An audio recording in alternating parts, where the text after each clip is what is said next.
Magandang umaga po sa inyong lahat and welcome to another edition of Kapehan sa Davao, held here at the second floor of SMCT Annex, SMCT Davao.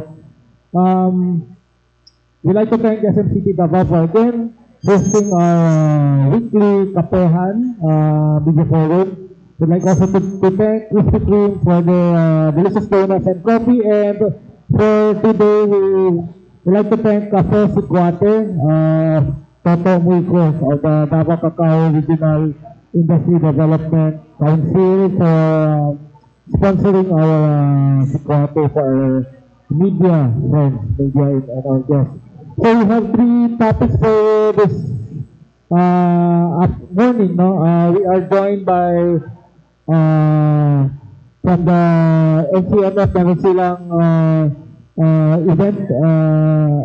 This is for the peace exhibit at SM June 16 to 18, representing, kasi parang merong event, may event, the Attorney Cheryl Linding, the Chief Legal Affairs Division, National Commission on Muslim Filipinos, 11. Then we have our Regional Director, the Office of Civil Defense, 11, RD Ednar Dayanghirang, meron siyang announcement, the second quarter 2025 National Simultaneous Earthquake Drill, and of course my good friend from the Volkswagen Club base, si J.G. Charles Reginald Reyes, the Executive Vice President, the JCI Senator.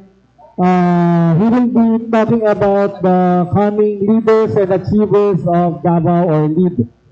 Okay, to start our press con, we'd like to get the opening statement. We'll start with Attorney Cheryl. Alright, good morning. Hello. Alright, good morning po sa inyong lahat. Of course, we are glad that binigyan niyo po ng chance na maging kasama ninyo sa kapihan ang National Commission on Muslim Filipinos. So of course, we have an ongoing activity here and we will discuss this with you. Thank you po. Good morning, everyone. I am Charles Reginald Reyes, Reggie. I'm the Executive Vice President of the Davao JC Senate, civic organization under the JCI Philippines. I am here to promote our upcoming project, the Lead Davao, Leaders and Achievers of Davao City. This will be our 11th year for the search of the Lead Davao. Thank you. RD Ednar. Hello. Hello. May butag sa tanan. Suki naman tayo diri sa kapihan. So, I will talk about the National Simultaneous Earthquake Drill. It will happen on June 19. And the details of which akong i-share sa inyo. The last time na ato ka diri, it was tsunami drill, no? So, Bigos, you were announcing first quarter. This is the second quarter. Simultaneous. This is simultaneous. Okay, we go sooner to there's a program happening sa baba, ang ating peace exhibit at SM with the NCMF. Attorney Cheryl, anong mangyayari? What is the public expecting this event? This is happening at the activity area of SM City Davao. Alright. So at present, ongoing na po, actually opening day ngayon ng Eid al-Adha Festival. This is actually related to the Feast of Sacrifice for Muslims. However, you have to note that this isn't just unique to the Muslim Filipinos. Why is that? I am a non-Muslim. Iglesia. Now, for the Muslims, they are actually observing the Eid al-Adha. But that pertains to yung Feast of Sacrifice, the time when there was this particular sacrifice that was offered. Supposed to be, it was a test of faith. But that is also true for the non-Muslims. In our version, we have Kinsaman. Anybody who can relate to that? Biblical. Nagpa-quiz pa ko. Anyway, you can research on that. So that makabalik po ka sa Biblia. Same thing, reflected po na siya sa, for the Muslims, the Eid al-Adha festival. So we are celebrating today part of the festivity. However, this isn't just about religion. We made it that we conceptualized this particular festival to highlight the diverse culture of Muslim Filipinos. So, what is actually being held there at present is, as we speak, open na ang program. They are now launching the program, the opening program, and as a matter of fact, that is being attended by the different consulate offices as well. Okay, we emphasize that this is not just about religion, but in unity amidst diversity. Because we would like to highlight that while it is true that there is no more,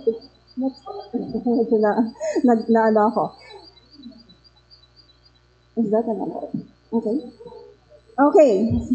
So, we would like to highlight that here in Davao City, we are actually composed of tri people. And even with the tri people that we also have the foreigners here thriving peacefully in Davao City. We are no longer emphasizing on the armed struggle that our Muslim Filipino brothers and sisters were so used before. But what we are focusing now is more on understanding the diverse culture of each tribe. Not just the Muslim Filipino tribes, but all the tribes existing here in the Philippines. So that we can foster a lasting peace. A lasting peace that would eventually result to development of all Filipino people. So that's what we are expecting na magiging outcome ng event na to. At present, we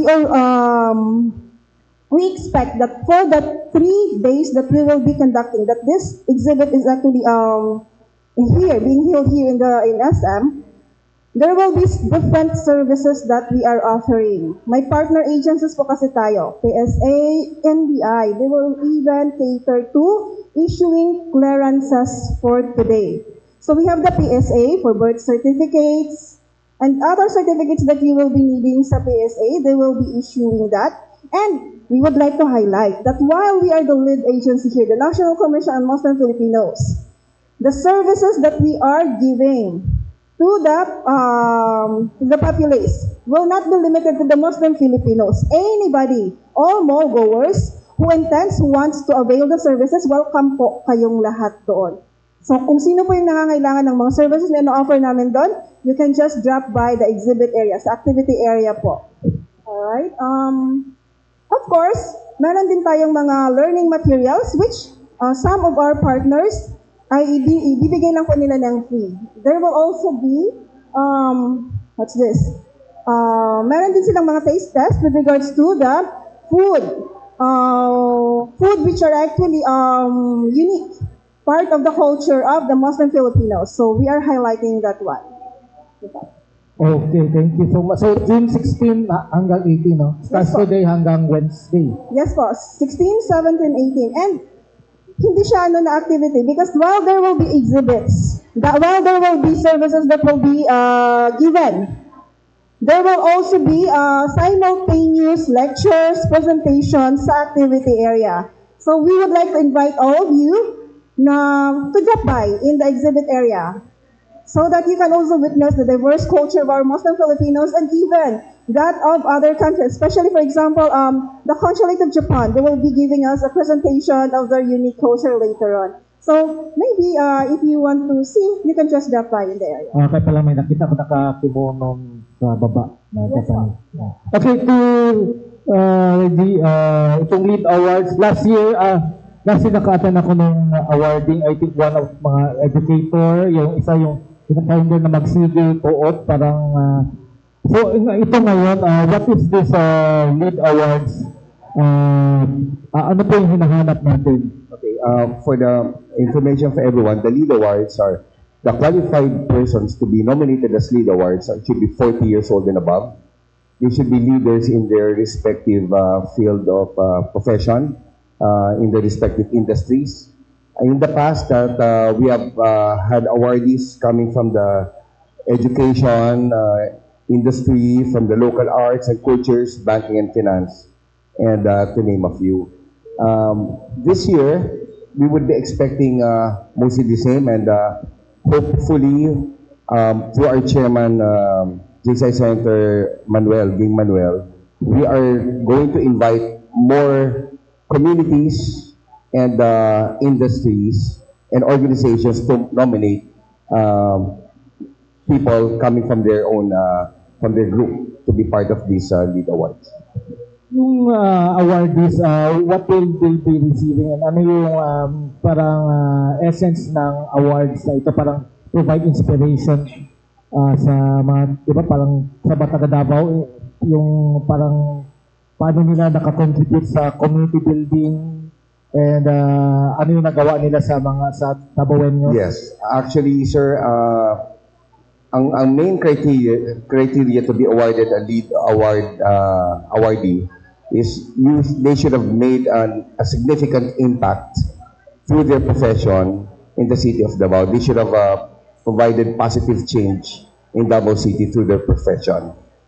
If you look at our past awardees, like we have had Dr. Guillermo Torres of University of Mindanao, and we all know that through his leadership, Davao City was able to develop by coming up with graduates coming from UM and was become leaders of Davao City, just to name a few. And we also have had Joey Ayala coming from Davao, who has brought pride to Davao City through his arts and music. You have a particular, sabi mo yung mga organizations, you're inviting organizations in the community. May particular sector ba or community that you're focusing na? Kasi last week, nag-guess ang JCI, they were promoting TOYM and gusto nila more Mindanaoans kasi of the 600 TOYM na honorees, 30 or 5 lang taga Davao City and they wanted more. So dito pa sa LEAD, because of course Davao, it is particular Davao. Meron ba tayong parang Davao gusto nating na mabigyan na recognition?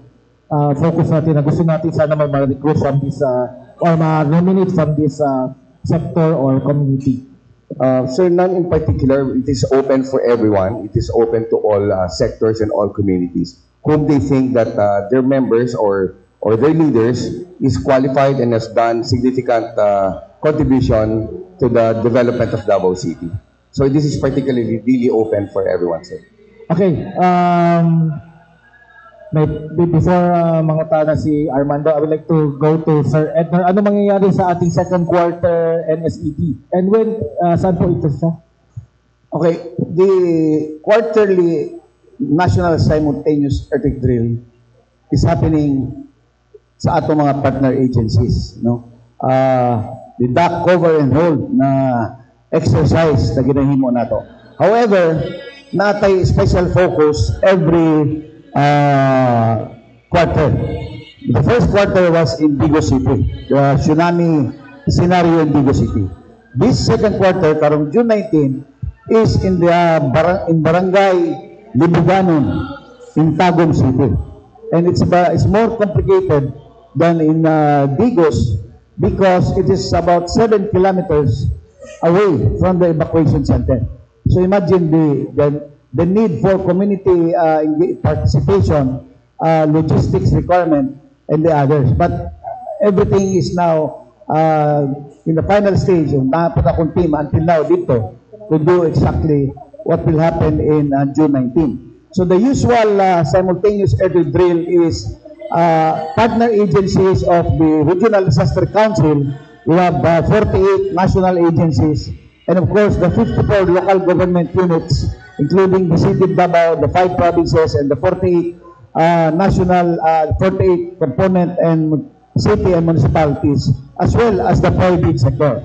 Remember, last year we already engaged with Rizal Memorial College as our partner, as well as the University of Mindanao. Hopefully this year ang Ateneo po among involved, mahimo silang focal sa atong earthquake drill, because we believe in a single day it is really the students that has in the biggest population in one place at single time. So sila gyud ang highly exposed in terms of maging possible victims of earthquake disasters. That's why we would like to focus dito po. Now, preliminary, okay na to as my statement. No? But I have other things to share later. Sadya ba yung na pinili niyo lugar 7 kilometers away from, ano yung matest natin with that exercise? Yeah. First, this REDAS, no? Yung REDAS scientific estimation ng PIDBOX on disasters, especially on earthquake, kung molihok ang Philippine Trench in that area of Davao region, that community is the lowest level, and Tagum City, practically, all barangays of Tagum City will be maapektuhan of tsunami. So, gipili siya because number one, flat area siya, very challenging and very layo siya sa evacuation center. And of course, the active collaboration as well of the city government of Tagum under Mayor Chungoy and also the barangay officials and the provincial government is also very strong. That's why we chose communities like that na willing good kayo ang opisyalis na mag-involve o mag-engage sa civil defense. Guys, ang programa sa ako, guys. Joke. Anyways, kay Sir Edna, no, since imo na nasugdan, sir, sa pila ka kuha na nato, no, pila na ka beses nag-conduct og kaning National Simultaneous Earthquake drill, no? Unsa na ba ang na-improve karon sa tong mga communities? No nga, murag kuha na ba gina-practice ba nila ang duck cover and hold or duck cover and hold my hand? Okay. There are two things. There are tactical benefits. Kanang tactical benefits are the skills that the participants benefit from the practice, the drill, the muscle memory na ginaingon. And there are also operational benefits. What are these? For example, DepEd karon is already spending lot of money, millions of money in doing a lot of preparedness. Up to the district superintendent level, up to municipal, atong district offices na sa DepEd, they're coordinating with OCD as to the preparedness, capacity building of the school. Hindi lang ang teachers, but to include the students. So we believe that due to this campaign, no, dili man lang good earthquake ang ato ang isgutan, but the earthquake drills na quarterly has put into the system not only of leaders but institutions like the DILG as well, no, nga mag-conduct uminana. Sa una, they would just wait for OCD. Karon, our partners are spending money for their own group o sectors na for preparedness, training, and capacity building. Even, namalit na sila ang mga gamit nila up to the campus level. Kasi that is the design that I wanted to continue, that every school, every campus should be equipped both skills, no, knowledge, and equipments. Para di na sila magulat pa nga moabot pa si barangay o magabot pa si munisipyo o si city. On their own, they can respond to whatever disasters that they'll be facing, especially sa earthquake. So, I do believe, of course, we need to continue because generations come na may mga bata sa unang di mo apil-apil, karon mga apil-apil na, we need to continue the advocacy of preparedness because there is no other key, no, na very important to save lives of people and to prevent or mitigate economic losses or damages, but it is really preparedness. So, karon sir, no, based sa sagunso ninyo nga pag-conduct of National Simultaneous Earthquake Drill, wala lang ba tayo reports na naagihapoy makuyapan o naagihapoy magpataka, yes, magtuto? In fact, katong earthquake last year, o 23, tanaw na ako ang data after an earthquake, katong actual.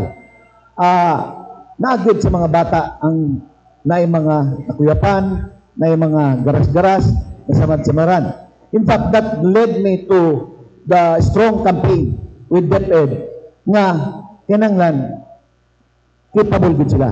Kasi di man pwede ang principal magsingit-singit lang dito. He has to have his own team, the incident management team, that will cater for the students kung unsay dapat himuon. So nanay IMT ang bawat Ay school. mo na among goal. So karon na sila sa ICS level training, but the goal is every school na incident management team. So nakaroon sa mga DepEd schools, sir. No. DepEd schools. Karon man good capacity, knowledge and skills pa sila. Training pa sa ato ang mga officials. But that will lead to the creation of the incident management team. Especially ang DepEd na naman sila disaster focal. Pero we want it na dili lang si focal ang nakabalo. Dapat there should be a team composed of teachers and even teachers and non-teaching staff and even the parents. No, that is the ultimate goal nga capable sila. But I think it will take pa siguro mga another year, maybe, bago nato makita ang IMT in each and every school. And not only elementary, by the way, we are campaigning even sa state colleges. How frequent ba ang ilang ICS training, sir? Sa last year, I think, abot naman good sila. Abot na sila sa munisipyo, kanang district, district offices, damay division, di ba? Nasa province. Abot na sila dito. So, I have not measured kung if all district offices na training. But we will continue with partnership with DepEd and DILG. Ang DILG po very strong, si Director Matalam, sa iyang campaign po sa ilang operation listo.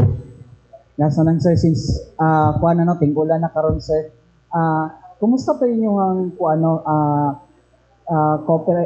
tawagan coordination or partnership with DILG sa katong ginaingon ni mga paglimpyo og kaning drainage tungod daghan ginabaha diri sa Costa Rica. Yes, so the policy crafted to execute the plan na dapat ang tanang barangay, munisipyo, city, province maglimpyo og kaugalingon nilang mga kanal is already endorsed and approved by the Regional Disaster Council.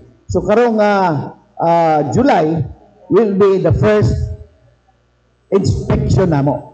Ang advisory ng DILG tuwa na sa mga LGUs na naay bagong team created to inspect your canals.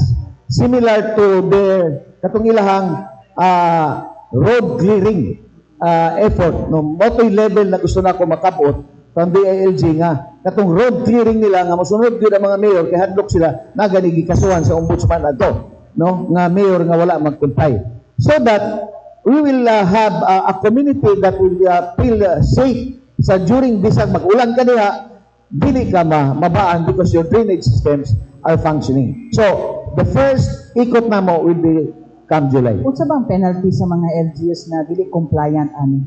Well, it should be DILG should be ilaha man ang department orders, directives.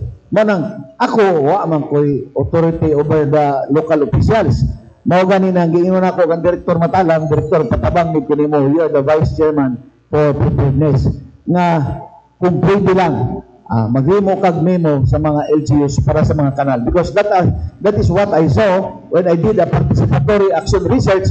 Nga problema sa baha nato, ang mga kanal walay limpyo, kulang ang kanal, mubo ang kanal, mali ang mga design sa mga kanal.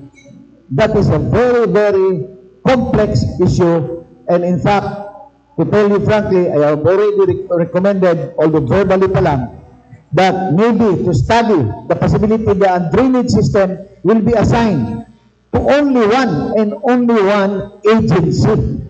Dili pwede nang pareha karon bisag kamo mag-investigate mo kinsay tag-iya sa kanal sa national road, di ba DPWH, kinsay tag-iya sa kanal sa provincial road, gobernador, say tag-iya authority responsible, kinsay authority sa municipal and city roads, mayors, barangay roads, kinsay authority sa drainage diha, kapitan, pag-abot sa community, mga commercial owners, residential housing. How could we possibly align the drainage system in a complicated system nato sa handling of the drainage and flooding. Sir, kanimo ang proposal, sir, pwede imo po ba ning i-endorse ito sa National Disaster Council? Last Friday, I was in central office and verbally I already told the assistant secretary there, sige Ednar, gawain mong, ipa-approvean sana ako sa Regional Disaster Council para endorse na mo sa National Disaster Council so that the National Disaster Council will make the study. Kasi, common sense, how could you align? Ang tubig magudmurag tao, mangitag karsada. But how could you align ang karsada? Lahi ang panglantaw sa each and every authority. DPWH national, as I have said. So, I think the only way is really to make a study and to have a better policy on handling the drainage. Thank you, sir. Last na lang, Dolpa. Kay Sir Charles. Sir, unsa ba ang ginapangita jud no for you no na maingon na to nga siya gid ang karapat-dapat na maging lead awardee? So just to give you an idea, the nominees for qualification for lead awards are, number one, you should have reached the age of 40 years old, must have been a resident of Davao City at the time of filing, must be engaged in an endeavor which has made meaningful impact to the progress and well-being of Davao City, and must have been a former awardee of Lead Davao in the past, and must be endorsed by a credible organization, by a community whom they think that their awardees, that their nominees qualified for such an award, and must be a law-abiding and of good moral character. So, dili sa pareha sa point na dapat member from JCI na mag-endorse? Again, sir.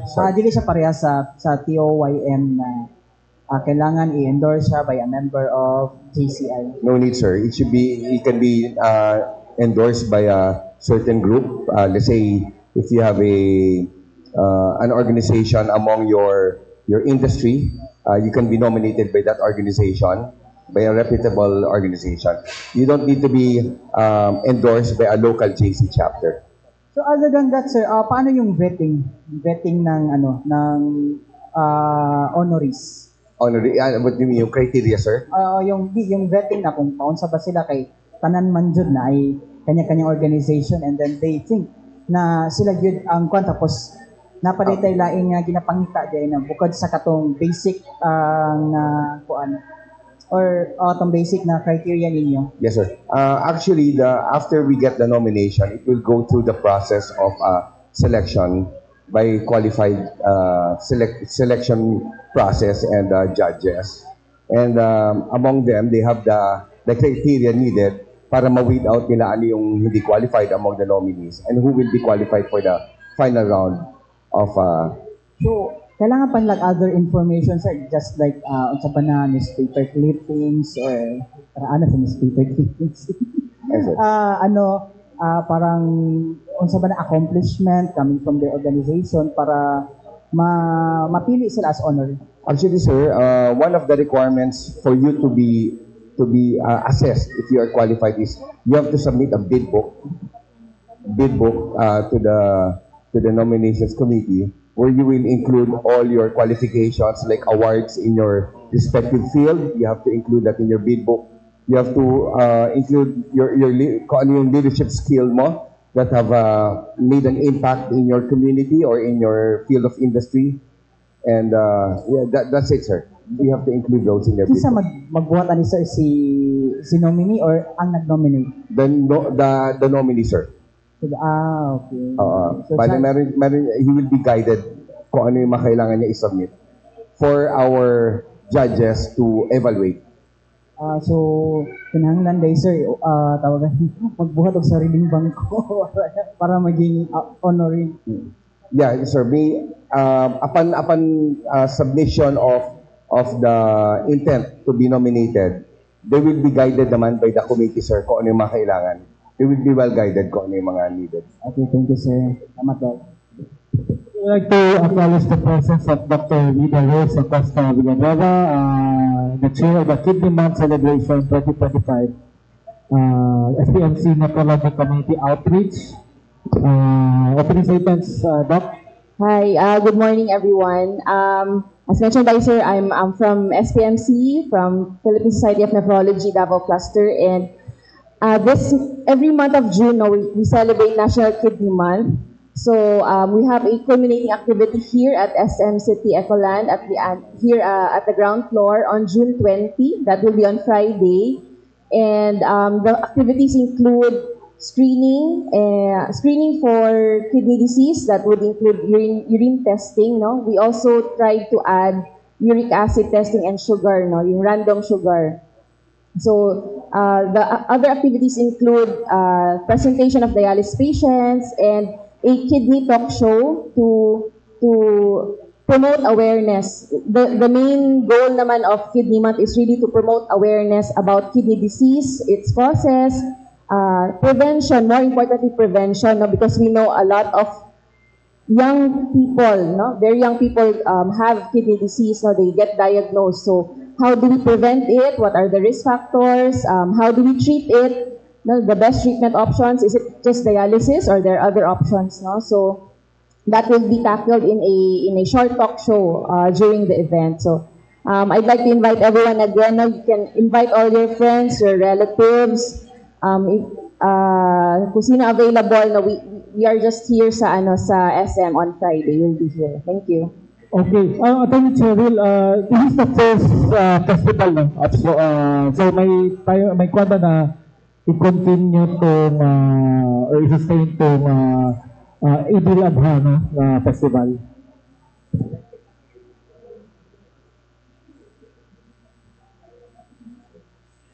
Well, in CMF being the lead agency for this particular Idul Adha festival, this is the first time. So this is actually the launching. The first time that we are holding this type of festival here in SM. And we're looking forward to making this a continuous, a yearly activity. And hopefully, by the next years, by the succeeding years, we will have more partners and more activities for this particular Idul Adha festival. So that's it. Yung Idil Adha, because feast of sacrifice, Abraham ba yun? Abraham yung pati si anak niya, si Isaac. Ismail? Yeah. So that's where we differ. For the Muslims, it's actually Ismail. However, for the non-Muslims, it's Isaac. So that's the reason why I threw that question to you earlier. Because this is a common thing for the Muslims and non-Muslims. Only that the personalities differ. Kasi Abraham is the same as her. Yes po. Ishmael and Isaac. For the Muslims, it's Ismail. But for Kapatid ba the ni Isaac non-Muslims, si Ismael? Or, Yeah. Kala ko isang tao. But di ba pareho sila beliefs na Abraham, the Muslims and the Christians and the Israel? Kasi ngayon nag-away, nag-gira ang Israel and Iran. So what message does it bring na itong ating festival? Alright. So, this Feast of Sacrifice, Idul Adha, as I've mentioned earlier, there's a difference for Muslims and non-Muslims with regards to the personality that was involved. For the Muslims, it's Ishmael. Now, legitimacy, we will no longer discuss that one because we have different narratives and we might touch on a topic which is actually sensitive for the Muslims. So, to focus on the essence of this particular festival, this, as I mentioned earlier, Idul Adha has a feast of sacrifice. You have to remember that a feast of sacrifice because it is a test of the faith. Wherein, kaisa-isang anak niya, kailangan niyang patayin para ialay. But then again, having proven his faith towards Allah, towards God, as we know Him, he was still willing to sacrifice his only son at that time. So that's the reason why, to commemorate this, we highlight na kumbaga, if you are in the religious perspective, if you had sacrificed enough, if you are a true believer, you will just rely on the words of Allah or God as we know Him. So, of course, we all know that at the end, hindi naman talaga na-sacrifice yung bata because there was a way. He was replaced by a sheep.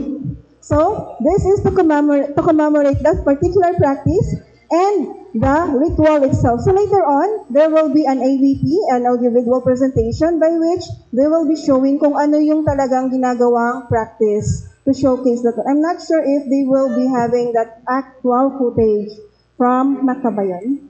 For the Muslims, that's it. Okay. Questions from our friends from the media? Origin? Mike?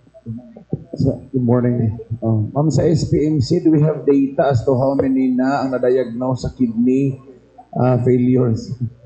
We don't have, there are a lot of patients, sir, sa SPNC. Thousands po yan, sir. Thousands po. So, sa Davao, how many on dialysis? Maybe 4? Abot kami ng 1,000 kasi sa SPMC parang 500 na atang na-enroll doon. Tapos sa another center, 400. Tapos marami tayong mga newly opened centers, no? In Mintal, in Toril, no? So, ang daming patients. Dialysis lang yun. So, wala pa yung mga stage 2, 3, 4 not on 4 and 5 on not on dialysis. So, Dok, pabata ng pabata. Opo. pabata ng pabata in every year, pataas, parami ng parami. Parami ng parami. Yes. Okay, Yeah. dahil parami ng parami, again, babalik tayo doon sa common causes. Common Bakit causes. parami ng parami? Number 1 talaga is diabetes, followed by hypertension, and they coexist, no, sometimes, no. We get to see young children getting diabetes. I had a patient at 12 years old, diabetic na siya. So when she came in sa clinic, 20 years old, talagang na ang kidneys. When I did biopsy, madami ng scars yung kidneys niya. So at 12, bata pa siya, her parents were both diabetic and grabe din ang intake. Siyempre, walang preno sa food, always bigay ng bigay ang parents, no? So diabetes talaga foremost. Hypertension because of the high salt that we take in. Siyempre, yung ating masarap na food, it's always loaded with salt. Yung ating preserved, dali lang makuha sa open lang, di ba? Yung ganun, para easy cooking, ganun, no? So, high salt loading that causes long-term use of intake of that hypertension. Number 3, those with genetic diseases. So, they were born to parents with predisposition to have kidney disease. So, when they have a trigger point, present na yung kanilang kidney problem. So that's what we call glomerulonephritis, yung mga lupus natin, mga IgA nephro. Madami tayo ng different kinds of glomerulonephritis. Number 4, kidney stones. Again, related to high salt intake, high oxalate intake, high animal protein intake, high fructose intake, predisposed to stone formation, high uric acid intake, no? So, daghan patients karon bata pa pod, no, na nagka-kidney stone at their 20s, 30s, no.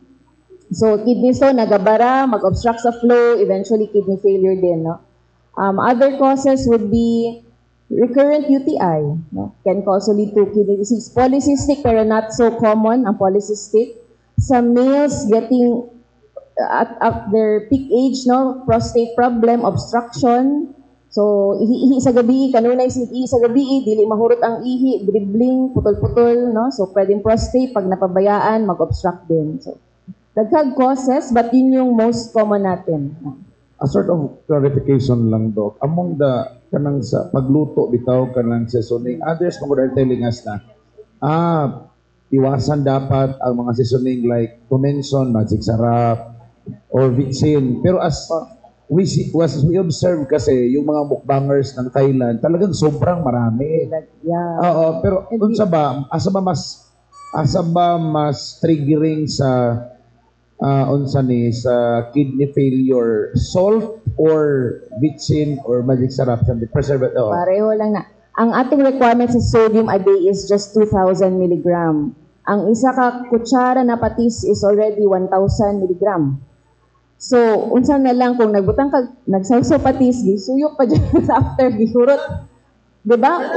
Ubos na yung 1,000 mo. So, may 1,000 ka na lang. So, i-divide mo pa yun sa breakfast, lunch, dinner mo pa na, paano yung allocation mo nun, no? Yung mga, yung mga, hindi ko lang, ayaw ko mag-mention kasi ng brand, pero may mga, di ba, mga cubes, mga packages of you have to look at yung mga sinigang mix. Kasi I read that that's already 400 per serving and one mix is good for how many servings? If you pour everything, dapat daghan jud ang mo consume or you just consume a little, you just pour a little. Use alternatives like iba, kanang mga pampaslom good, not necessarily yung very sodium loaded na mix, no? So, yun yung, you remember, 2,000 a day lang ating requirement for sodium, no? So, dapat matipid. Or what I advise, kasi mahirap i-weigh, no? Mahirap man i-weigh, pila man ka-sodium. Salt to taste lang. Sakto lang na malasahan ninyo ang pagkaparat niya, no? Ganun lang. Or you can use spices like pepper, di ba? Hindi naman siya salt-based pero medyo parat siya gamay, di ba? So, mga ways, alternative ways. So, Di maharap ba yung Pinoy? yeah.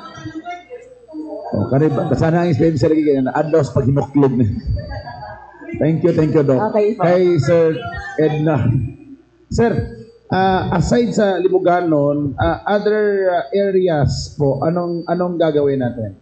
Like Davao But City. before that, kuwan lang ko ha, mag-iwas daw sa tamis. Iwasan na ito mga spouses. Dito pa sa mga, anyway. Father's Day, sir. May tamis man din kayo. Anyway, okay, that's a good question because that will lead me to the next focus o strategies na akong gustong i-push agenda for Davao region. And that is a region-wide from municipality of Sarangani to Boston na earthquake preparedness activity. So, from all coastal towns of Davao region, i-conduct ang murag kadungog mo sa Manila, the big one. Diba? That's always in the media. But we do not have the big one in Davao region. Nga nung wala. So now, I am now campaigning for it. Our administrator has said, yes, you go ahead and our pillbox na nanghid na ko kang Director Bakulkul kay sila may mag-conduct yun ana. Yes, we can do that, but we need cooperation from LGUs. Because ang information mo gikan sa barangay, mga data ba, population, household, karsada, structures. So, I told him, with the LGU concerns sa cooperation, wala problema, I can take care of it sa Regional Disaster Council. So, soon, hopefully, the tanang mga data will come out this year, then next year we will conduct the region-wide, the big one context na to, nga kung mulihok mag-earthquake Philippine Trench, no? Second deepest trench in the world. Naa sa tubangan na to sa Davao region, in front of us.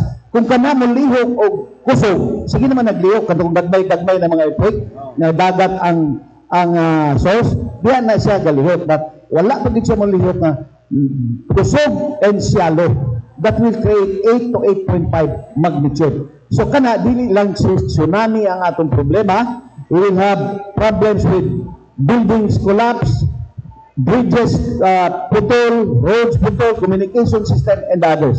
And I believe we have to prepare for it. But how can we prepare if we do not know the scenario? That's why karon scenario ang akong ginapangita in partnership with Pillbox and local government units, and of course, our central office and the Office of Civil Defense. So, we will do that. But for now, we have one focal Barangay Libuganon in Tagum City, focus area nato na, and the first quarter was Bigos. Nakulangan gani ko ng Tagum because in the others, they were focused on tsunami. But if you have an earthquake na kusog, hindi man lang si tsunami ang moabot, your roads will be destroyed, your bridges, your buildings will collapse. But we are not yet ready lagi. So that's why we cannot do it. And the way to readiness is for Pillbox to conduct REDAS, ang tawag, REDAS, no? It's a system wherein you put in all the data, it will produce the scenario from municipality of Sarangani to Boston. And based on the scenario, we will do the exercises and preparedness of all the communities in Davao region. Sir Ed, kalahonan ako, ang context atong ingon mo nga, we don't have big one in Mindanao. Nagpasabot, wala tay drill kung focusing more on the big one. Ana ba? In fact, wala pa tayo scenario na create. Okay. Ang scenario man good, what if only 8.5 earthquake will happen? And ang source sa earthquake is the Philippine Trench. So, pag earthquake ana, ang REDAS ng Pillbox, siya mag-create og scenario. Kini nga munisipyo, mo ni ang damage, kini nga munisipyo na ni damage, kini na tulay, kini nga building, mo ni ang mga posible ma-damage. Ang number of casualty, inaani. For example, the big one in Metro Manila, 30,000. immediately, pag maigo ang the big one, 30,000 ang patay. That is the scenario. So, with that scenario, ikaw nga gobyerno o private sector, you will be preparing. So, ang inani dahil kinanglan, ligon ang ato ang mga, mas ligon ang ato ang mga buildings. O high-rise building, we might as well follow the Japan style. Nga mo ana, musayaw lang ang ilang mga buildings. Dili itong rigid and stiff ang ato mga buildings. So, we need to have that in public so that our people can prepare, both government and the private sector. So kato Sir Ed, ano to proposal pa lang? Yes. It has never been done. Not only tayo sa Mindanao, kailangan mo ko sa Davao. Davao region lang. So, 5 provinces, 48 municipalities, 1,100 barangays. Sila na-propose na? Yes, na-propose na, nag-agree na sila sa akong concept, then ipasulat na sa kuha ang detail. I will write, most probably kanos na? This week, I will write the letter and forward the same. I mean, ma-materialize, mahimo na to ba ang region? Okay, series of meetings pa na. Kaya imagine, tanang data sa Batag Barangay should be given to PhilBooks. So, I have, mo ganin isa ka strategy na ako to do that is to talk with the newly elected and re-elected officials of the region. I will start June 30. Na ako sa Mati, June 30, tanang barangay captains will be there. I will talk about this para ang cooperation nila makuha na nako daan. So, it's timely karon nga bago ang mga opisyal, i-push na nako dayon ang agenda sa mga LGUs. Rasa lang sir, kung saan i-update atong mga evacuation centers sa mga areas like Turil, Talinan, any other areas? Or will you mention last pa na to ng mga POSCON nga naay propose ng mga structures nga itukod? Well, katong evacuation centers, katong last nag-inspection, na-approve naman to. No? But there is a law man good. All tanang barangays o pila to ka barangay o municipality, butang ano evacuation center. May balaod na na-approve, napasar na. So, wala ko na lang ang IRR ko o ang budget na to. But we have also evacuation centers na inaugurate na katong mo in Mabini karong pizza I think 27 no they invited me to for the inauguration na OCD funds to.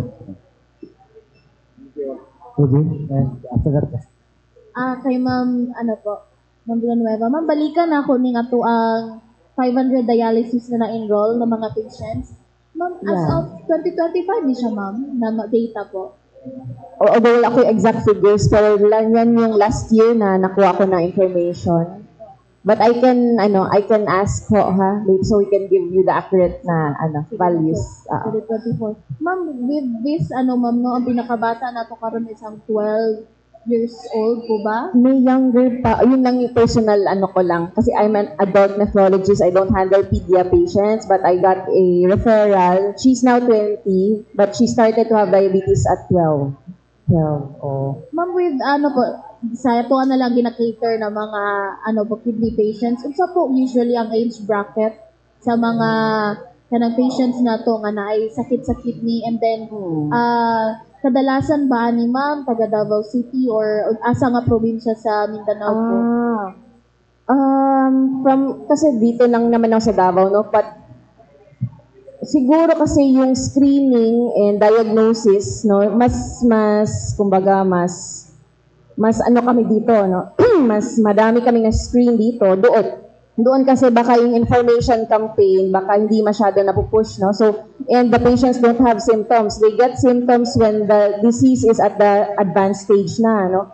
So yeah, I think majority are coming from Davao City, Davao region, but we get referrals from different provinces in the region, no? From Oriental, from De Oro, so from Digos, no? So padami, they have their own values, but diri sa Davao, siguro ang age bracket I would say nasa between 30s to 60s kasi yung diabetes, hypertension, they set in naman at as early as 20s, 30s, no? And then they get to have advanced kidney disease around 50s to 60s na. Plus yung age-related changes pa that adds up to the problem, no? So yung age bracket that would fall, mga 30 to 60s, no? Yun yung majority natin. Oo. How about our facilities po sa SPMC? You mentioned that nagadaghan na. Kamusta Yeah. po? Enough na po Yeah. ba ang atong staff? Actually, nga, yung current ngayon is loaded na talaga ang schedule ng dialysis, no? That's why meron kaming waiting list doon na hindi nakikater lahat ng patients kasi nga sa dami ng patients. But good thing is, there is a new building. It's called SPMC KTI, SPMC Kidney and Transplant Institute. And it's not yet officially open, pero we have they have purchased a huge number of machines to cater to all of these patients. And yung transplantation program natin, mas mapopromote pa natin, mas mapapadami pa natin yung ma-enroll natin sa transplant program, no? So that's the upcoming advancement in SPMC, yung ating new building that will have more machines to cater to more patients and yung transplantation natin. Yes, ma'am. Ma'am, kano sa ang expected na ito nga mahuman ang building po para makita sa itong mga patients? Right now, actually, merong meeting, merong parang flag ceremony doon na may recognition ng mga donated na mga equipment, no? I'm not sure if this year kayang i-open, pero I think there are plans na, no, to make it functional, pero hindi yung full blast siguro, ma'am. Opo, kasi yung machines for stone laser litho, yung mga machines for stone management nandun na kasi. So they have to really operate it na before the year ends. Yeah. Siguro po, opo, so, kasi may mga issues pa sa building, yung ventilation and all, no? So kailangan ayusin. Thank you, ma'am. To Sir Edner, sir, kaning balikan ako ning ato ang national simultaneous earthquake drill. Pila itong expected na mga participants sa MOPIL, sir, knowing na nato sa community karon, unlike itong mga previous nato nga grabe ato ang active squad sa itong mga schools. Again, the usual participants na to will still be there. Thousands to siya, no? In every quarter, naalang tayo focus community. So, and the focus community, sabol, barangay Lubuganon, kung 5,000 na katao, dili sila po tanan able. Because this is the first level na community, meaning selected lang per purok. Tanang puroks na expected affected, selected families will be part of the drill. Then, after the drill, we will now coordinate with the city government na i-continue ang drills in all other communities in the same barangay. So, padaghano na ang mga mag-participate. Kaya we cannot feasibly do a one-time, big-time nga tanang katawhan i-appeal. So, natay level na and every purok natay i-train. Murag trainers training. Kano sa ganin ni ato ang national 19. June 19. Yeah. Okay, before I go to Kat, I would like to ask, if someone would want to nominate, for example, I want to nominate si Edna for lead, no? Paano po, saan siya magkuha ng forms yung nominate? Dapat na may nominate or pwede siya lang mag-dispensary? Sir, for the nomination, the submission of nomination will start on August 1 up to September 20 of this year. A form should be filled up, a nomination form should be filled up with a bid portfolio and to be submitted at our website, jcisenetdavao69@gmail.com. We have submitted a primer to the ladies and gentlemen here, and with a QR code where you can check out more details about the award. So, yung pag-nominate pa lang, because you will be making a guidebook, so ma-guide na sila agad in making that guidebook. Sure. Pag ma-nominate, kasi kailangan mo ng guidebook na yun ang mag-guide from their end. Saan mag-nominate. Yes, there will be a guide, sir, for in creating the bid book. for the nominees. Okay, Chad? Hello po. Kay Sir Ednar. Sir, good morning. Sir, going back dito sa school na to, sir ba? Of course, we do drills man every other time, no? Apo, every quarter. But, kumusta po yung ating evaluation when it comes to the readiness of our teachers to assess also, the schools to assess those students, sir? Actually, as I've said, no, ang schools magod, mo graduate good ang mga bata. So new students will come. So you have to continue the process. However, ang evaluation ako as a regional director, the activity itself is not the way I assess it as desire, mo gina ideal. Because ang ideal situation na gusto na ko mahitabo, aside from the drills, maka-organize yun o incident management team in every school. Kaya bisan pa man, aware na ito mga bata, kabalo na sila ang teachers, but when it happens, panic is always the key to injuries or disasters. So, wala pa ta nakakuha o naka-organize o incident management teams that will really facilitate the evacuation. Nanay evacuation area dapat identified and every teacher should know what to do para i-guide ang mga bata padulong sa evacuation and naay mo manage sana. Ang mo manage sana is incident management team using the incident command system. Mo na akong target goal. So I will not be satisfied only with the drill. It has to be organized in every school. And how important is this incident management team, sir, na magkaroon na ta as soon as possible? Kasi parang, for example, in Davao City, there are a lot of big schools in Davao City, yet wala tayong ganong klaseng teams installed na. Of course, una, i-roll out na to ang IEC of ICS. Kana, as I've said kanina, it's now happening, abot na sa district officers sa DepEd. So, pag ma-aware na sila, they now understand why are we doing it. Kasi, prior to that, morabag, ay sir, naman ni. Kung saan inyong naa sila focal person. Focal person. Na sila disaster, na sila term for that person. But the one focal person cannot do that. It has to be a team. So, nag-ICS na sila, ang DepEd, then, karon nga year, I will focus na, maka-start na ta sa priority school siguro, katong mga tag-as na eskwelahan, like Santa Ana, o sa pa ng mga eskwelahan, na i-organize na yun ang team that will be, and not only the management team, the responders within the campus. Dapat katong mga non-teaching staff, they should be trained to be responders themselves. Naman na sila medical team, something like that. So, before the barangay can even assist them, na sila initial response. Oh, sir, how about our facilities in Davao region? Ang atong mga schools, sir, is it earthquake-friendly earthquake-friendly buildings? Do we have PPEs enough for our students? Una, sa engineering structures. As I've said, wala pa din nato na-follow ang technology sa Japan. Sa high-rise building nila nga musayaw lang o tsatsa ang ilang mga buildings. No? And we have seen 2000 sa ito nga Davao del Sur earthquake series nga nangaguba ang mga eskwelahan.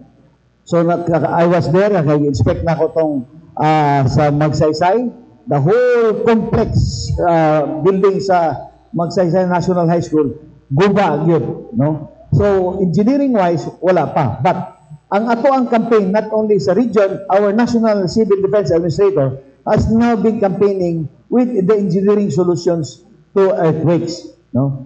So, in terms of preparedness, kulang. Because I think the way to preparedness is really the organization of the incident management team. Every school, and dili lang elementary school, but state colleges and universities. Sa universities, sa private sector, we have started it. Humanami sa RMC, humanami sa UN, and soon we will be with Ateneo. Yeah. Sir, last na lang po. Kung iwan-ana pa ang level na to, no? Like, wala patag yun penetrate sa mga schools na maging equipped with kahandaan on earthquake. Paano po nato ginasiguro, sir, na at least somehow medyo, if ever na ay, kasi from time to time na yung 5.1, 5.2 magnitude, na somehow dili kayo dako ang casualty. And at the same time, sir, how about other types of emergencies nga pwedeng mahitabo, like fire or anything else, sir? Ginaunsa po nato ang orientation. Okay, with regards to the other emergencies like fire, separate ang campaign diha, no? Naman tay fire month period. Then ang atong Bureau of Fire napod sila yung protocol nila sa mga eskwelahan, no? So, ang challenge really is the panic. But I think with the ICS done already, with the DepEd, the level of understanding and consciousness about these emergencies is now much higher than prior to their capacity building. Then maybe, ang tanaw na lang po na ako di, katong ingon nimo, for example, naaba sila'y pang-health emergency. Katong ilang clinic niya, designed ba to for an emergency like earthquakes or fire na inana. So, we will try to evaluate. Right now, Manggod, very clear, ang disaster management is now pursuing the whole of government, whole of nation, and whole of society approach. Dili pwede ang Office of Civil Defense lang o Regional Disaster Council ang trabaho. Kita yun. And you, the media, are really the most effective partners in educating the 5 million Filipino Davaoenos in Region 11. Ay, kay Dr. Vida po. Ma'am, you said earlier na nagkayang ang na kidney problems, no? Ma'am, how do we able to address this? Kung hisgutan ng campaign, ma'am, paano po natin ito disseminate? Are we going to include this sa mga schools also for children? Yeah, that's a good plan. Although this month, yung aming was individually yung mga dialysis centers, they do promotion kasi sa relatives, yung high risk kasi is relatives ng dialysis patients, so they start there. So sa dialysis centers, they have their own lectures, they invite families and relatives. Dito yung ating screening.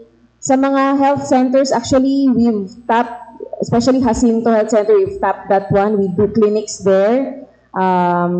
So, meron na kaming program doon, preventive nephrology program, wherein yung high-risk patients muna yung parang pinapapunta namin yung may diabetes, may hypertension, and then yung relatives ng kidney patients, no? So, that's a good point, yung ating schools, no? Kasi it's not routine for schools to do testing, no? But recently, like I've seen referrals na kanang mga college students, ginapa fit to school na certificate, and that includes yung urinalysis kasi basic test for kidney function screening is urinalysis. We already see changes there that could indicate an ongoing kidney problem. So yung protein, may red blood cells, ganun. So yun so far sa college, no? Sa grade school and high school wala pang definite program, but we can tap that one, no? We can tap them later on. Yeah. Ma'am, last na lang sa ako, ma'am. How expensive yung dialysis? And at the same time, para last question, two question na lang. Kasi ngayon, ma'am, younger people are also into fast foods, coffee shops, and instant foods. So kasi parang we are always on the go. Unsaon nato siya, ma'am, na parang to campaign na dapat dili ka na ang ato ang consumption everyday, and unsa dapat ang alternative nato na consumption? Yeah, and medyo mahirap yan kasi yun nga kasi nga people ngayon fast-paced na kasi tayo diba sa school, paspas na sa work, kailangan mabilis tayo, no? Tapos when you try to meet deadlines, may mga late night tayo na mga snacks, no? Yung mga ganun. So, that's kind of difficult actually. But this is a good start itong ganito yung ating media presentation. siguro we can go into different companies, no? In each company naman, meron namang physician dyan. So, and also may nurse naman dyan. So, siguro it's time to go into the companies na to probably coordinate with them na meron silang own lectures in their own offices kasi we cannot, ilan lang yung nephrologists, ilan lang yung doctors na nakatutok talaga sa kidney disease, no? So, hindi natin talaga ma-fully disseminate yan. But probably in their own setting, pwede sila magsugod, no? And yung sa fast food, syempre, hindi namin pwedeng, no? It's business, no? So, talagang within I think yung parents talaga, we have to educate the parents, sila good sa start, para when they prepare meals for their kids, they really try to avoid, no, cooking all those instant na food, no. So, yeah, parents, when we penetrate the company, we have parents there, no, so that can cascade na dun sa mga individual families. And also yung mga relatives ng dialysis patients, we can also educate them. So medyo mahirap siya actually. Mahirap talaga. Oh. With regards sa food naman, how do we prepare? Yung gina-advise yun namin is yung healthy plate, no? Isang plato, 1/4 ng plato ang rice. 1/4 lang. So 1 cup yun. And another 1/4 ng plato is yung protein, which is preferably fish or chicken breast. Avoid yung red meat, no? And then 1/2 ng plato gulay. So, yun, busog naman yung patient kasi buong plato puno yun eh. But syempre, portions lang, no? Portions lang. And 1 fruit. And preferably water. Water tayo. So, yun yung ina-advocate namin na meal. Water. Healthy plate yung tawag. Thank you. Okay, before we go to Kwan, I would like to, this Kapihan is aired live stream over PIA na Facebook page na wala natin. Before we go to Nawa, we'd like to ask now, Attorney Cheryl, ilan po yung exhibitors or kasi may nakita ko kanina na nag-picture na meron sila sa army na ilan po yung exhibitors and services that are offered on the festival for 3 days?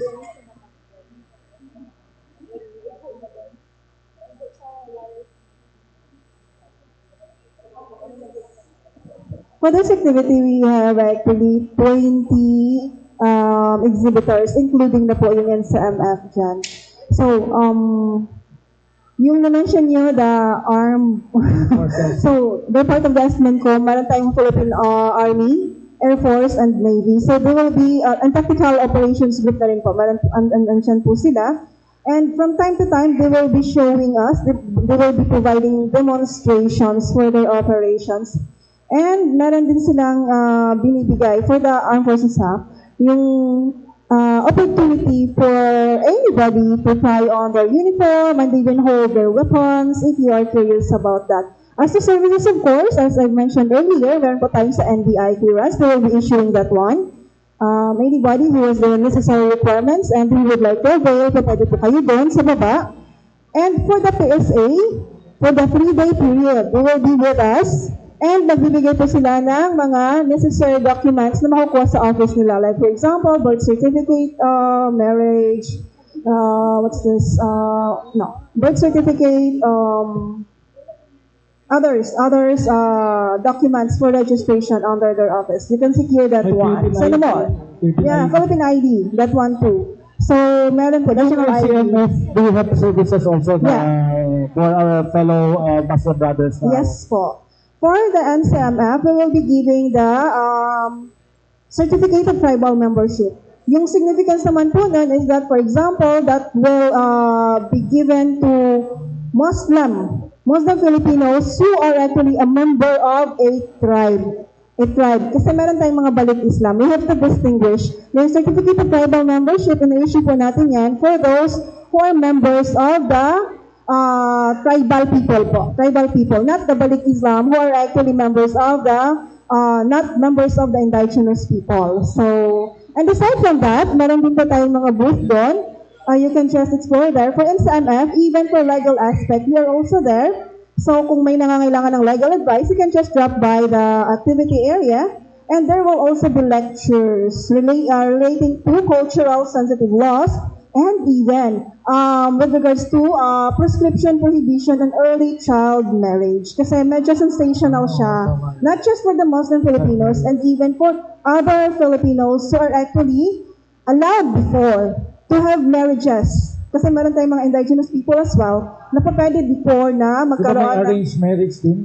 Yes po. So, before kasi, meron tayong yung practice and even sanction talaga siya ng religion for the Muslims na pag nasa age of puberty na, pwede nang magkaroon ng asawa, ipakasaling mga anak nila, even though hindi pa siya 18 years of age. However, of course, with the passage and approval, effectivity of the early child marriage, prohibition on early child marriage, bawal na po yun. Pag hindi pa 18 years old ang isang tao, then violation siya. May imprisonment, may fine. And marami pong pwedeng maging liable. Monitor na ginagawa pa rin ngayon because it's a tribal, it's a practice, na cultural practice. Yeah. As a matter of fact, before this exhibit, nakalibot na po halos kami sa entire Davao region. For the purpose na talagang maipabatid natin tong batas na to. Kasi for the Muslim Filipinos, specifically, this is actually a practice. And may resistance nga. Although with our frequent collaboration, intervention, and information dissemination na ginagawa natin, wherein hina-highlight natin yung punitive na aspect ng batas, wherein there can be an imprisonment of more than 6 years, a fine of, hindi yun and a fine of 40,000 or 50,000, depende sa gravity or kung sino yung nakakommit ng offense. Well, medyo nagkaroon siya ng deterrent and in a way, medyo na-open yung mind ng ating mga kapatid na Muslim na as much as possible, we have to abide with the law because this is an effective law and wala pang amendment at present. So, that's one of the things that we will be highlighting. Tomorrow po, magkakaroon tayo ng lecture on that. Okay, Mama. Thank you. For Doc Villanueva po, Doc. You mentioned earlier that ang SPMC is doing the transplant na, Yes, diba yes, po? ma'am. And I'd like to know po regarding the organ donation, if Yes, may ma'am. info po kayo din. Yeah, it's an ongoing drive. Actually, merong naka-set up diri doon sa katong may area dito na may set up kami for organ donation. So, there are two kinds of transplantation kasi yung living related or living non-related at saka yung deceased organ donation. So, living related meaning yung donor natin is either relative or not related sa'yo. We work them up kung talagang compatible sila, walay sakit po si donor, no? Pero kung ma-exhaust jud ni patient tanang relatives, wala gyud mo pasa, wala po mo sugot kasi syempre it's not, wala may coercion, dili man na kanang ipilit na mag-donate ka dapat. So kung walang relatives na papayag, wala ding, may pumayag pero hindi pumasa sa screening, no? We resort to the deceased organ donation. So these are, the donors from this group are those who are brain dead. No? So coming in because of accident, no, head trauma, and upon initial workup, kanang very fast workup, wala siya yung nakita na kidney disease. Normal ang creatinine or a little above borderline, gamay lang, no? Walay sugar problem, walang hepa, mga ganon. So, fast screening yan siya. So, the patients, the dialysis patient, or those not on dialysis pero stage 5 na, they can opt to be enlisted dito siya sa list of possible recipients. So, dili siya first come, first serve na ako ang una gilista, mauna kong transplant. There's a criteria that the PhilNos, they based on a criteria kung kisa po ito mag-match sa potential donor. No? So, we have transplant coordinators. They go around SPMC sa mga trauma cases. They look for potential donors. And sometimes we get referrals from other hospitals, no? Kasi meron ding ibang hospitals that have brain dead patients and then na-open up nila na pwedeng willing ang family i-donate yung organs nung patient na yon, no? So, we bring but if stable yung potential donor, dadalhin sa SPMC, dun kukunin yung organs. But it has to be cleared by neuroservice, no? So meron kaming clearances, no? Hindi naman lahat kukunin, no? I mean, hindi lahat ng potential donor talagang donate agad. merong clearances naman, no? So, they remove the kidneys sa SPMC.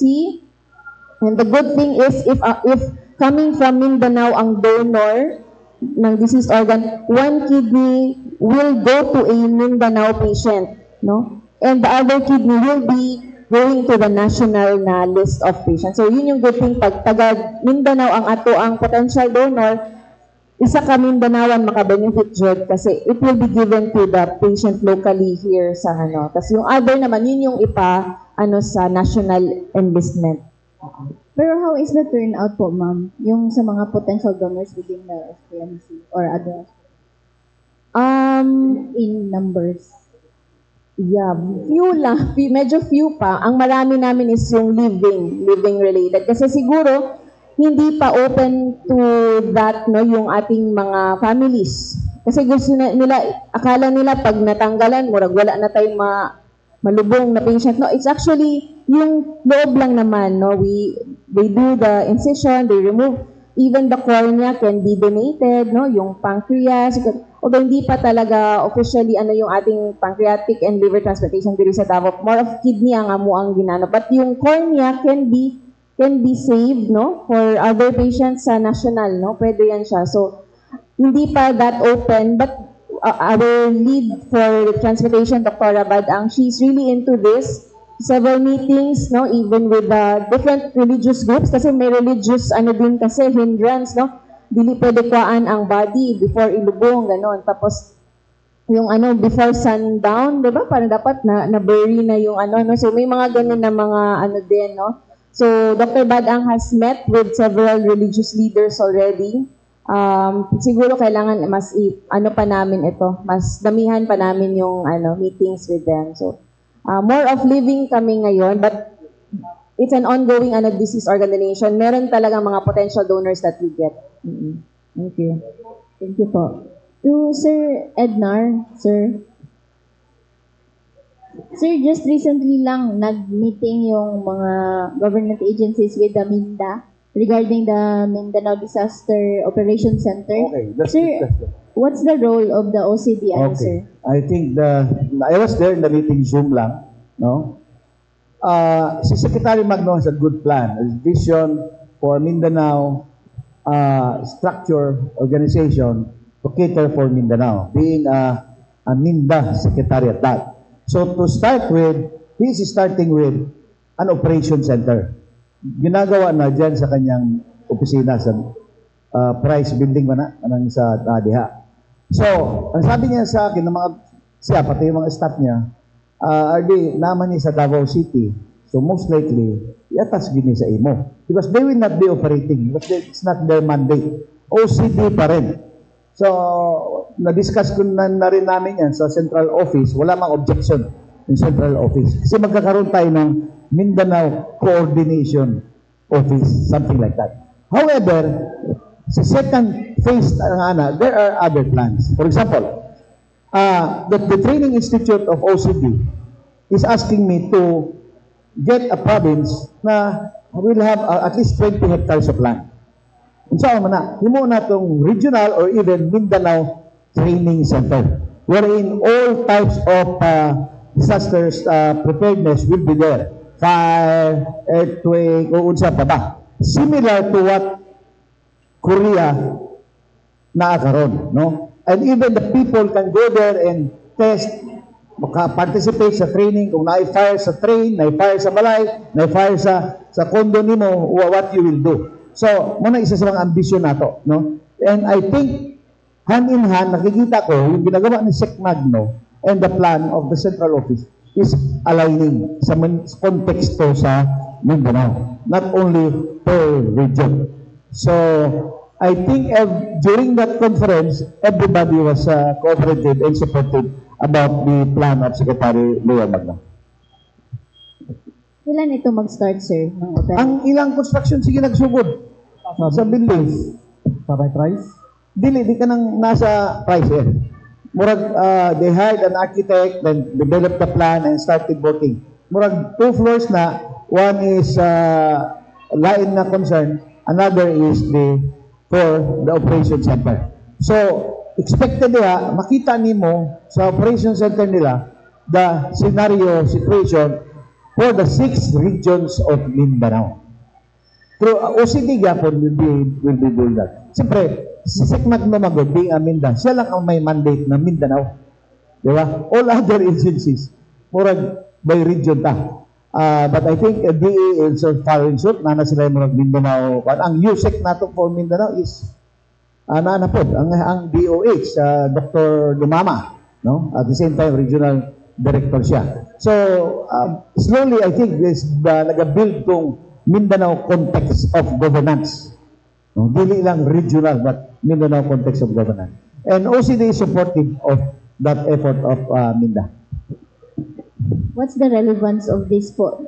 Previously, wala po bang parang coordination? Kasi, you're looking of mandates, balaod ba? No? All agencies, ang balaod is regional. It's only Minda. But sa first decades of Minda, asa siya nakatutok, di ba? Big Ilaga. No? That is the Minda, ASEAN, economic trade, ties, security concerns, ining migration, illegal migration among the ASEAN countries. But now, since nagtaas na ang level of issue of disaster Mindanao-wide, our good secretary has found that niche na maybe it's about time that Minda will all. But part na sa ilang mandate, there's a chapter in the Mindanao mandate that calls as well for disaster resilience.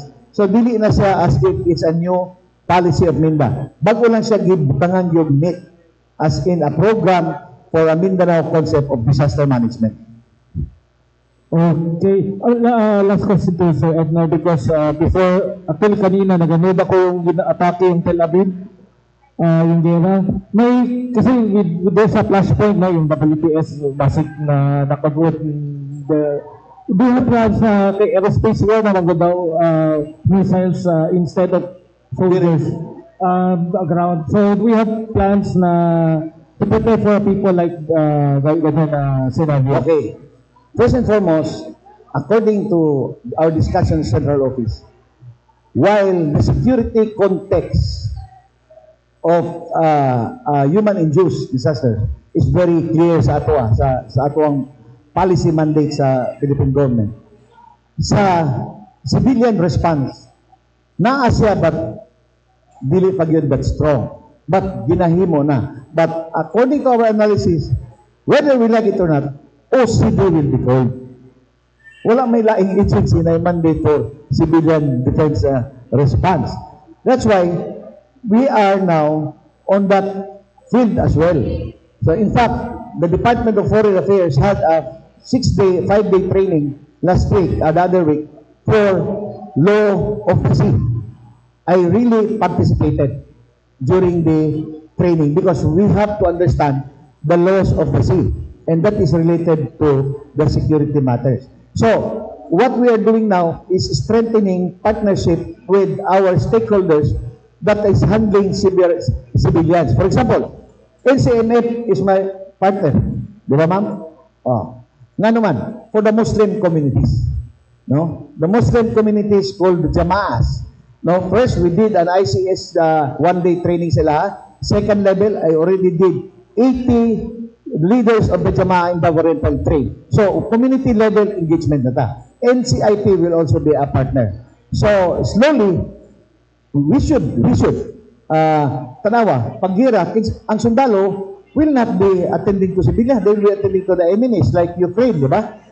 Ang civilian defense will be asked to perform that task. I think it's necessary and it has to be fast. Okay, thank you so much. Okay, last question. Okay. LJ po from PTV. For RD Ednar po, any update po RD regarding po sa recent na landslide sa Davao de Oro, sa New Bataan? Any update for ongoing efforts and po sa landslide sa New Bataan and sa Davao? Barangay Tagbaros? Katipunan po at Tandawan sa New Bataan. And sa JAS po and sa Don Marcelino. Okay.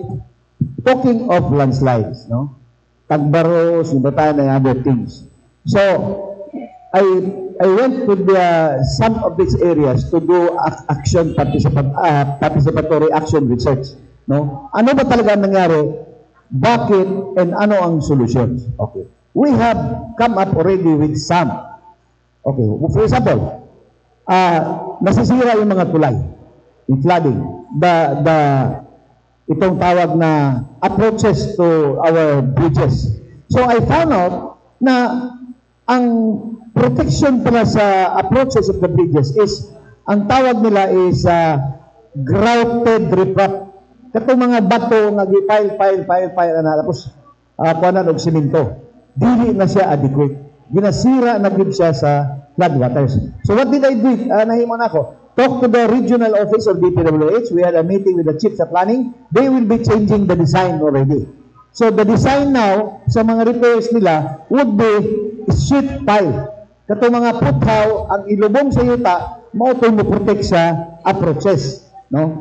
So regarding the landslide and the others, makita nimo ang landslide areas kulang na gyud og dagko nga mga kahoy. Okay?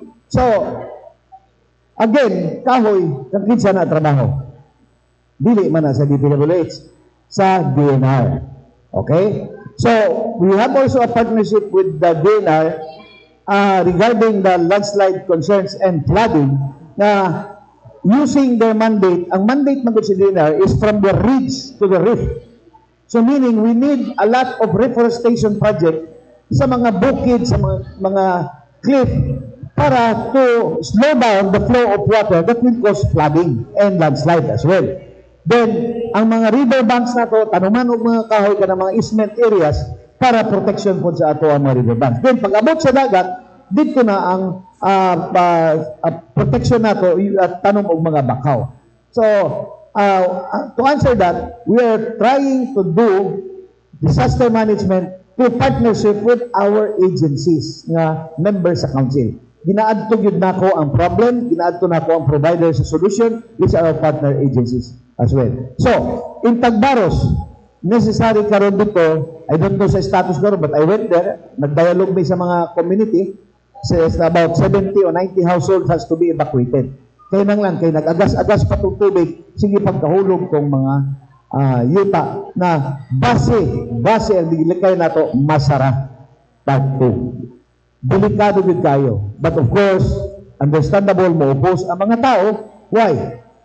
I found out, mo income daw sila dito, 5,000 to 10,000 a day. Gold panning. Mubaha, kita na balaka, sila nalipay. Nga naman, pagbaha, mas daghang gold na ano. Thank you. Okay, thank you so much to our guests from SPMC, from NCF, from Davao JC Senate, Lead Davao, and of course, OCD 11, parting statement. We start with Attorney Cheryl. Again, promote natin this June ngayon to 18. Alright, thank you, sir. Once again, we would like to invite you all to at least visit our ongoing Idul Adha Festival sa activity area ng SM Annex. That will be until June 18. Starting today, 16, 17, and 18, we will be there, and you can just drop by and check the exhibit out. Thank you for the time that you've given to us. Okay, Reggie. In behalf of our President, JCI Senator Jason Magnayer, we would like to thank Davao Press Club for this opportunity. And once again, if you know somebody who deserves to be this 2025 lead awardee, please nominate your candidate. And for more details, please scan our QR and visit the Facebook page of Lead Davao or the JCI Senate Davao. Thank you. Good morning. Thank you. Ednar? Daghang salamat o magpadayon ang ato ang advokasya pinaagi sa information education campaign using this platform that for so many decades has been very, very effective in terms of information sa public. Salamat og may bukat. And Dr. Villaros, Acosta Villanel. Yeah, inviting you again, everyone, to our National Kidney Month celebration on June 20, this coming Friday. Diyan lang din po sa baba sa Activity Center, SM Annex, SM City Ecoland. We will start at 11 in the morning sa screening, and then official program at 1 o'clock in the afternoon until 5. And regarding dun sa inquiry about sa dialysis patients pala on sa SPMC, I got information na sa around almost 300 patients ang enrolled doon currently. but we are catering to around 30 to 40 admitted naman na patients a day. So siguro around 400 din ang kinikater at one time doon sa SMC. Thank you. Okay, thank you so much to SMCT Davao and also for today yung ating Sikwate, Cafe Sikwate, Toto Miracle. Daghang kayo salamat. And till next week, more relevant topics to be discussed. Wow.